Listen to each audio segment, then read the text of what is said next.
Maintenant, pourquoi est-ce qu'on intercède spécifiquement pour les enfants? Waouh! La première raison pour laquelle on intercède pour les enfants, c'est parce que, en fait, on veut amener les desseins de Dieu pour eux à la manifestation.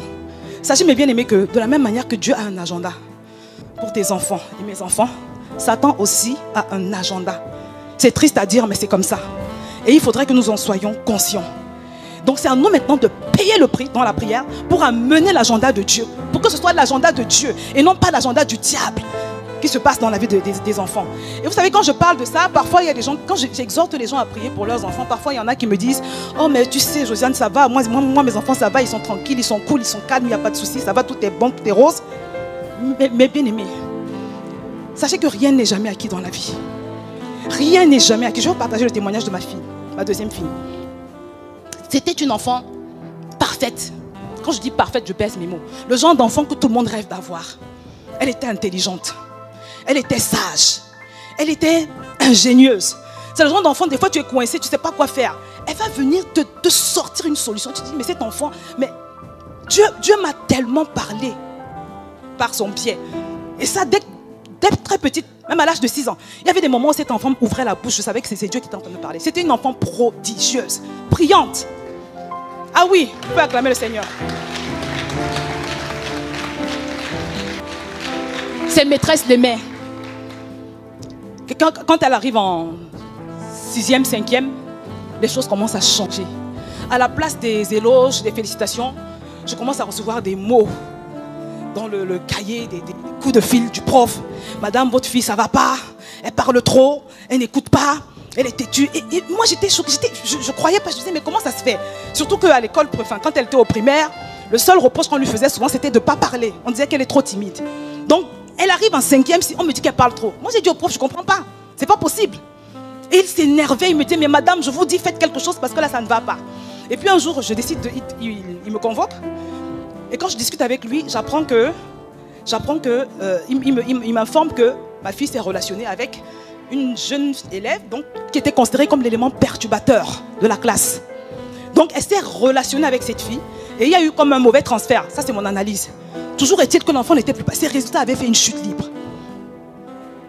On vous parle d'une enfant qui était parfaite. Donc, c'est pour vous dire, mes amis, pour vous qui dites que oui, ça va, tout est bien. Les enfants se font cambrioler. Nos enfants se font cambrioler. Nos enfants se font cambrioler. Nos enfants se font cambrioler. C'est une réalité.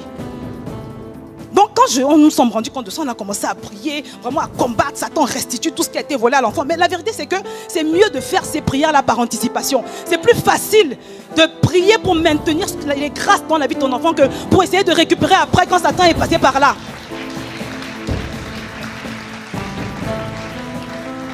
Dieu merci, ça va beaucoup mieux aujourd'hui. Mais c'était un combat dont nous aurions pu nous passer. Vous voyez? On va lire rapidement dans Matthieu chapitre 13 au verset 24.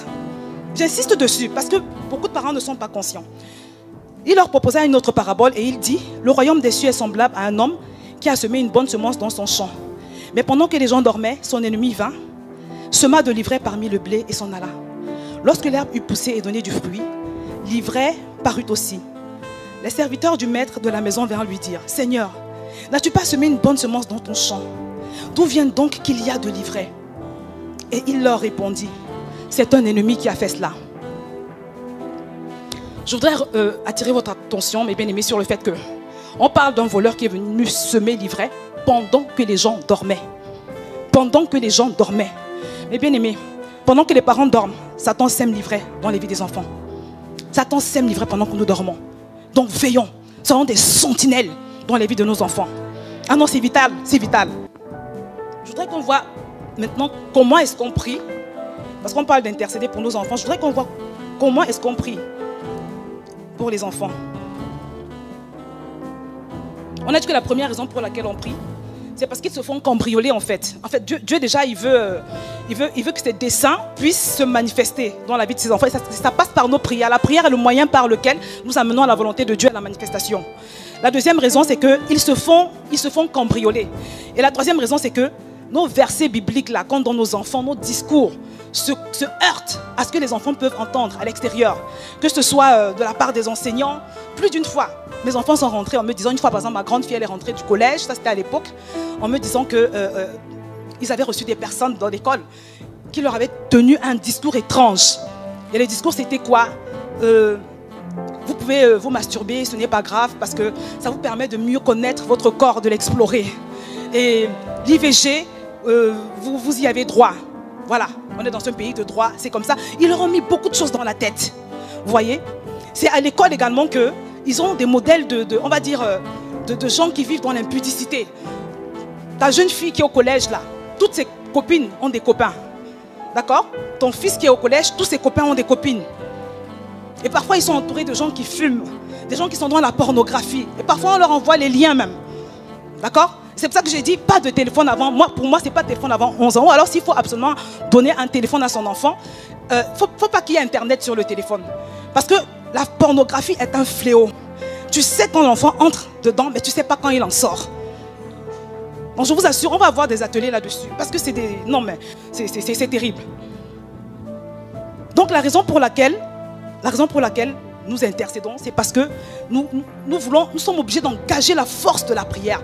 Ton enfant passe plus de temps à l'extérieur, avec ces personnes, et sans compter les réseaux sociaux, qu'avec toi. Donc si tu ne pries pas, il y aura un déséquilibre, tu n'auras pas la victoire. Ah oui, c'est important, c'est très très important.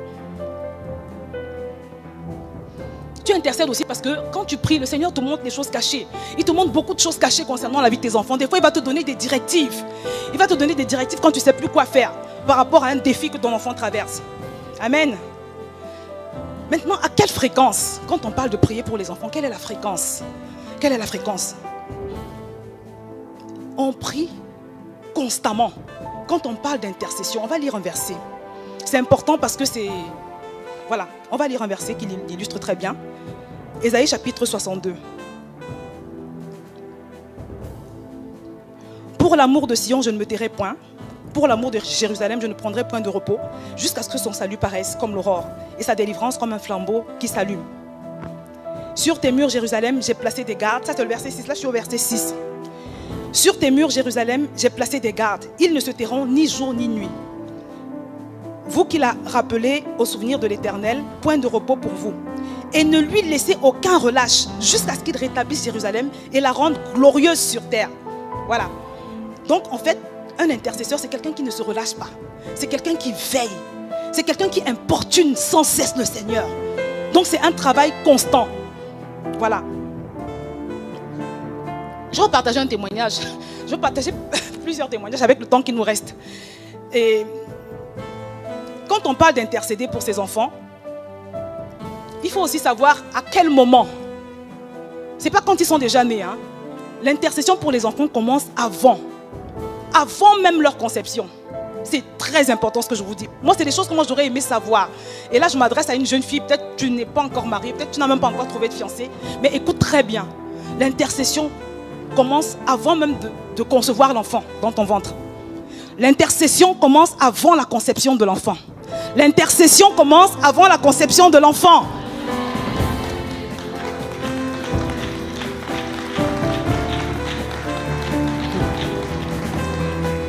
Je vous ai dit que de la même manière que Dieu a des plans pour nous, l'ennemi aussi a des plans. Il y a des personnes, on a planifié que tu ne vas jamais enfanter. Tu ne vas jamais enfanter. Je vous assure, j'ai appris une nouvelle terrible d'une personne, une dame qui... Elle s'est battue pendant 46 ans pour pouvoir tomber enceinte. Et quand elle tombe enceinte, elle tombe enceinte de jumeaux. Elle tombe enceinte de jumeaux et le jour de l'accouchement, elle accouche, elle meurt. Les jumeaux sont vivants, ils sont beaux, deux gros et beaux bébés. Donc en fait, ah oui, parce que quand tu vois une personne qui a passé toute sa vie à batailler pour pouvoir tomber enceinte. Et quand elle tombe enfin enceinte, elle accouche, elle ne survit pas. Ça veut dire qu'il y a quelqu'un qui avait décrété quelque part qu'elle n'allait jamais connaître les joies de l'enfantement. C'est des réalités spirituelles. Vous voyez? Donc on prie avant de concevoir l'enfant. Parce qu'il y a tellement de fausses couches. Nous sommes fatigués de jeunes filles qui viennent à chaque fois se plaindre. des cycles de fausses couches. Des cycles de fausses couches. C'est des choses qui sont programmées depuis l'enfer. Parfois aussi c'est des réclamations, parfois c'est des malédictions, peu importe. Mais il faut prier avant de concevoir ton enfant. Quand on s'est marié, j'étais assez jeune dans la foi. J'étais assez jeune dans la foi. Et c'est ce que j'ai eu l'idée de faire. Et vous savez, j'ai prié avant de tomber enceinte, avant de faire l'enfant. Et 2 mois après, je me rends compte que je saigne. Un matin, comme ça, je me rends compte que je saigne. J'étais jeune dans la foi, je ne savais pas quoi faire. Je ne savais même pas comment on prie quand c'est comme ça. Donc, je me suis précipitée, je suis allée à l'hôpital. Et quand j'arrive à l'hôpital, elle me diagnostique une menace d'avortement. Elle me fait prendre des hormones. Voilà. Et par la grâce de Dieu, la grossesse tient jusqu'au bout. Même si le jour de l'accouchement, c'était encore une autre histoire. Et je suis convaincue que si je n'avais pas confié avant même de tomber enceinte, si je n'avais pas pris le temps de prier et de dédier l'enfant et la grossesse à Dieu, je suis convaincue que j'aurais perdu cet enfant. J'en suis convaincue. Vous savez, la Bible dit dans Proverbes chapitre 16 au verset 3, « Recommande à l'Éternel tes œuvres et tes projets réussiront. » La grossesse est un projet. Et il y a une différence entre quand tu recommandes un projet à Dieu et quand tu ne le fais pas. Quand je suis retombée enceinte quelques temps plus tard, je retombe enceinte et je retombe enceinte 2 mois plus tard encore, enfin au bout de 2 mois encore, je recommence à saigner. 2 mois, la même période. Et cette fois-là, je n'ai pas pu garder l'enfant. Je n'ai pas pu maintenir la grossesse. Et vous savez, je pense aussi, je pense, c'était une grossesse surprise, donc je n'avais pas recommandé. Vous voyez? Mais ça m'a servi de leçon. Ça m'a servi de leçon, pourquoi? Parce que j'ai compris qu'il y a un enjeu en fait. Voilà, j'ai compris l'importance de prier avant la grossesse et pendant toute la grossesse. Ce qui fait que quand j'ai pu retomber enceinte, j'étais tout le temps en prière. Et là, on en vient sur, voilà, comment est-ce qu'on prie pour sa grossesse. Tu dois prier tous les jours. J'ai dit, tu pries avant de concevoir l'enfant. Tu recommandes même là maintenant, tu n'as pas encore de fiancé. Tu peux déjà commencer à prier pour tes enfants. C'est un secret que je te donne. Tu vas voir comment ce sera des enfants prodigieux. Parce que le bras de Dieu, la main de Dieu, le doigt de Dieu sera sur leur vie. Commence déjà à prier pour tes enfants. Donc c'est là où j'ai compris qu'il fallait prier. Vous voyez? Donc j'ai beaucoup prié pour les grossesses qui ont suivi. Et elles étaient toutes périlleuses. C'était compliqué. Je vous assure, c'était compliqué. Mais le Seigneur m'a soutenu. En fait, mes périodes de grossesse, c'était des périodes de guerre. C'était des périodes de guerre. Et en passant, ma 2e grossesse, je l'ai perdue comment? La nuit, je m'étais couchée, j'avais fait un songe où j'avais vu une personne âgée me forcer à manger quelque chose. Elle m'a forcé à avaler des graines. Quand je me suis réveillée le matin, j'ai commencé à saigner. Je ne comprenais pas. J'avais pas encore 3 ans dans la foi. Donc j'ai subi et puis j'ai perdu l'enfant comme ça. Mais après, je suis devenue sage. Je suis devenue une guerrière pendant mes grossesses. Amen.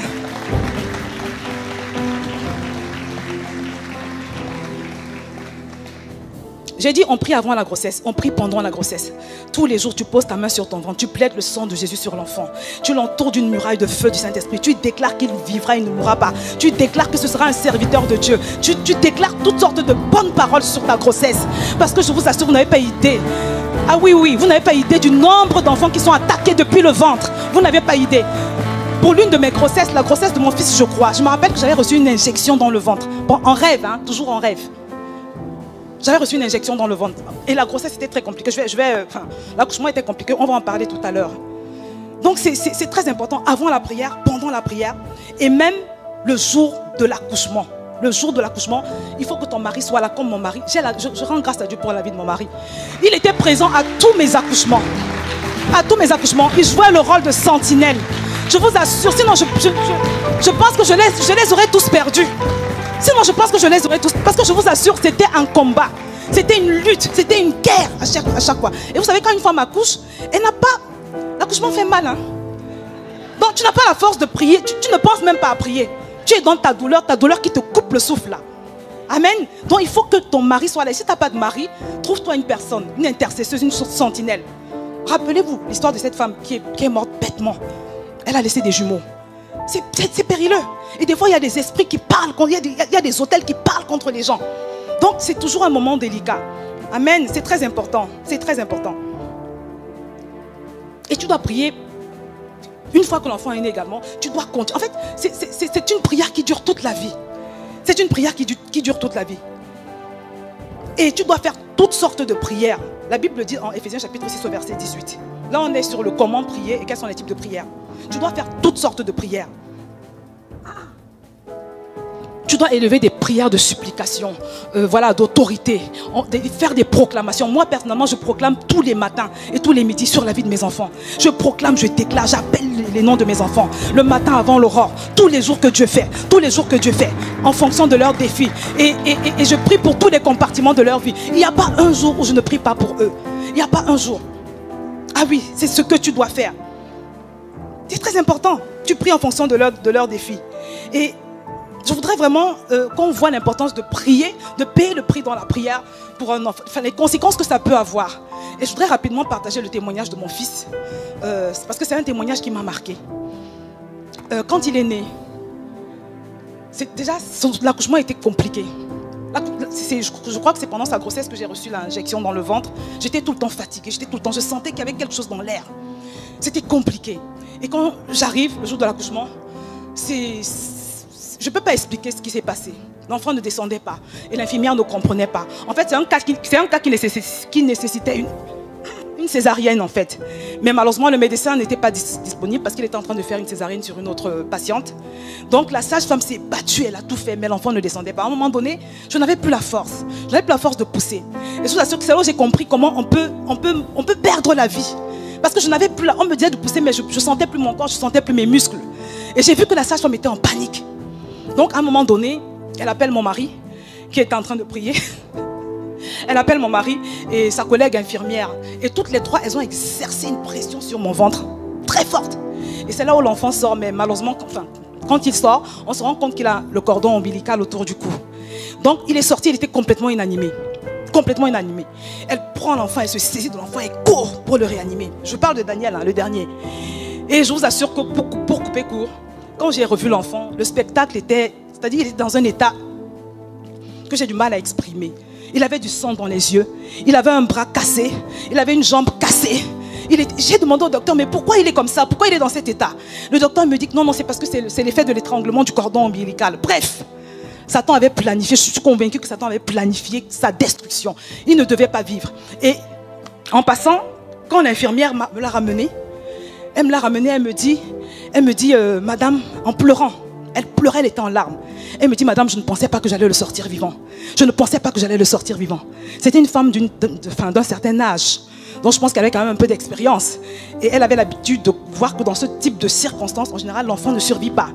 Elle me dit, je ne pensais pas que j'allais le sortir vivant. Donc on sort de l'hôpital, il y avait des séances de, comment on appelle ça, de kinésithérapie. Voilà, parce qu'il y avait beaucoup de choses à réparer. Et moi-même aussi, j'avais eu les os du poitrine déboîtés. J'étais traumatisée. C'est un accouchement qui m'a traumatisée. Je suis sortie de l'hôpital, je boitais. Je boitais. Et je vous assure, même en passant, hein, quand je suis sortie, j'ai regardé l'hôpital. J'ai dit, plus jamais sur une table d'accouchement. Plus jamais. J'ai secoué la poussière de mes pieds. Histoire vraie.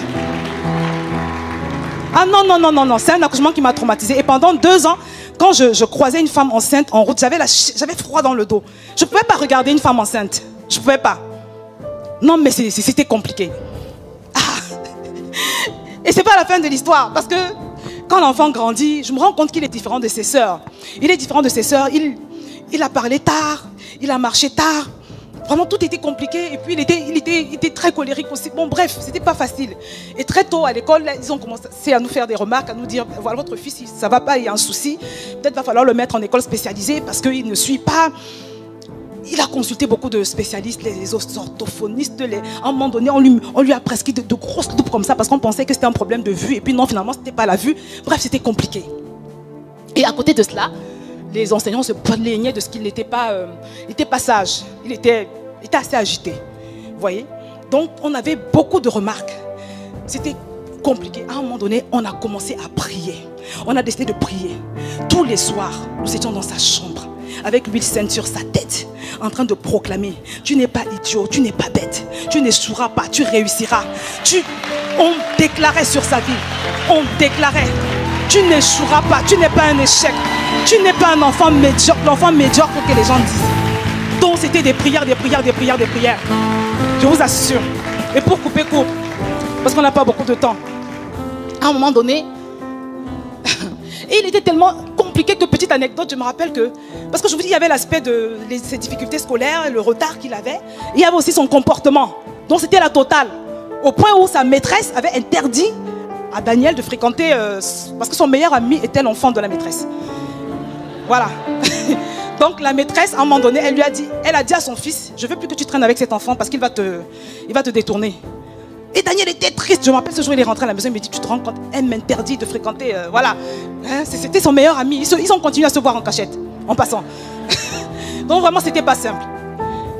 Et à un moment donné, on continue à prier. On prie, on déclare. Et lui-même aussi, je le faisais déclarer. Je lui ai fait lire l'histoire de Daniel. Je lui ai dit, regarde, la Bible dit que Daniel était beau et intelligent. Donc tu es comment? Je suis beau. Tu es comment? Je suis intelligent. Amen. Donc c'était ça en fait. Je vous assure, à un moment donné, sa maîtresse a commencé à changer de langage. Elle a dit, mais il s'améliore. Ah, finalement, il a du vocabulaire. Ah, finalement. Je vous assure. Donc, il a commencé à s'améliorer. Et quand il arrive au collège, je crois qu'il était en 4e, 3e, ses résultats s'améliorent encore. Ses résultats s'améliorent. Et en seconde, il se retrouve parmi les 5 premiers de la classe. Les 4-5 premiers de la classe. Le même Daniel là, dont on disait que c'est un enfant à problème, c'est un enfant, il faut le mettre dans une école spécialisée parce que ça ne va pas. Jusqu'à ce qu'un jour, les amis, un jour, son père rentre, il était en première, son père revient du travail, il me dit, est-ce que tu sais que ton fils Daniel est sorti premier de la classe? Elle dit, je vous assure que j'avais la chair de poule. Un enfant dont on a dit qu'il était équilibré, qu'il fallait le mettre dans une école spéciale. Un enfant qui avait du retard. Un enfant qui était... D'après les enseignants, il allait échouer. Je vous assure, ce jour-là, je n'ai pas dormi la nuit. Parce que j'ai vu le film de l'enfant défiler devant moi. Le film de sa vie, je veux dire. J'ai revu tout le film de sa vie. Depuis l'accouchement. Vous voyez? Il est sorti premier. Et j'étais tellement heureuse parce que pas parce qu'il est sorti premier de la classe, mais à cause de son parcours. Parce que premier de la classe, il y en a, même dans le monde. Mais lui, premier de la classe, non. Il n'y a que le Seigneur pour faire ça. La puissance de la prière, l'intercession de ses enfants. Ah oui. Et à côté de ça, son comportement a commencé à changer. Parce que c'est comme si en même temps, il y a eu un sens des responsabilités. À un moment donné, je me rends compte que il est représentant, il était délégué, représentant, je crois, des élèves auprès du conseil des enseignants. Les enseignants ont commencé à l'aimer, à le consulter. C'est-à-dire c'est lui qui prenait les décisions sur les élèves difficiles. Vous voyez? Un jour, il est rentré. Non, mais je vous assure, cette histoire-là, c'est une histoire irréelle. Un jour, il est rentré tard. Il devait être 20h du lycée. Je lui ai dit, mais pourquoi tu rentres à 7h? Il me répond que non, c'est parce qu'il avait réunion avec les profs pour statuer sur le cas d'un enfant difficile. Et je lui ai dit, toi, tu statues sur le cas des enfants difficiles. Qu'est-ce que le Seigneur ne peut pas faire, les amis? Qu'est-ce que le Seigneur ne peut pas faire? Qu'est-ce que le Seigneur ne peut pas faire? Il est le Dieu qui retourne les situations. Il est le Dieu qui retourne les situations. Priez pour vos enfants. Prions pour nos enfants. Ça vaut le coup de payer le prix. Nous avons un Dieu. Quel que soit ce que ton fils, ton enfant, ta fille peut être en train de faire aujourd'hui. Oh, souviens-toi que tu as un Dieu. Et c'est le Dieu qui retourne les situations. Il suffit de payer le prix dans la prière. Aucune de tes prières pour tes enfants n'est perdue. Aucune de tes prières pour tes enfants n'est perdue. Ah oui. Je vous assure. Et un jour, j'ai regardé son carnet. J'ai vu les remarques des enseignants. Vous savez, quand il était petit, il avait beaucoup de remarques négatives. Oh oui, c'est un enfant qui est têtu, c'est un enfant qui est si, il est violent, c'est un enfant si, il ne suit pas et tout. J'ai relevé quelques remarques qu'il a eues quand il était en première. À la place des critiques, ça c'est vraiment des remarques qui ont été écrites sur son je sais pas comment on appelle son carnet, son bulletin, on va dire ça comme ça. Vous êtes le rayon de soleil de la classe.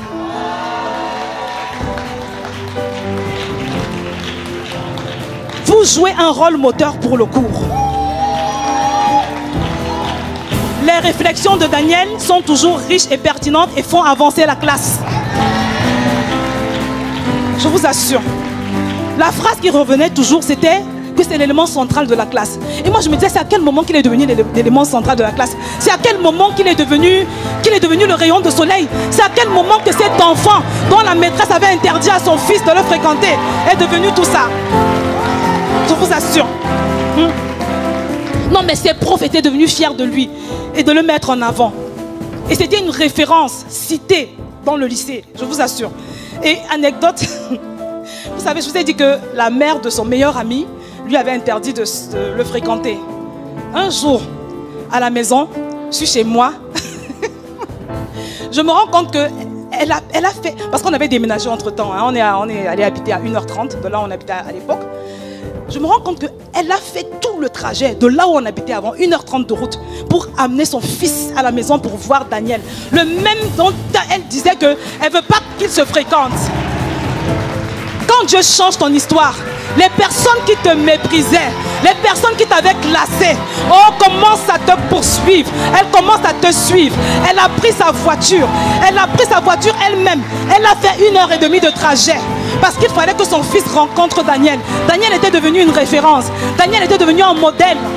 Et c'est ce que le Seigneur peut faire. C'est ce que le Seigneur peut faire. C'est ce que le Seigneur peut faire. C'est ce que le Seigneur peut faire. Oh, mes bien-aimés. Vous savez, ce n'est pas encore la perfection. Hein. Ce n'est pas encore la perfection. Il y a encore un peu de boulot. Mais nous sommes déjà tellement reconnaissants pour ce que le Seigneur a fait. Parce que c'était quelque chose d'inespéré. C'était quelque chose qu'on ne pouvait même pas imaginer en rêve. Et je voudrais encourager une maman et même un papa ici, oh, à ne pas jeter l'éponge. Ne jetez pas l'éponge pour vos enfants. Ne jetez pas l'éponge pour vos enfants. Continuez à prier. Une sentinelle ne se relâche pas. Vous ne savez pas ce que le Seigneur peut faire.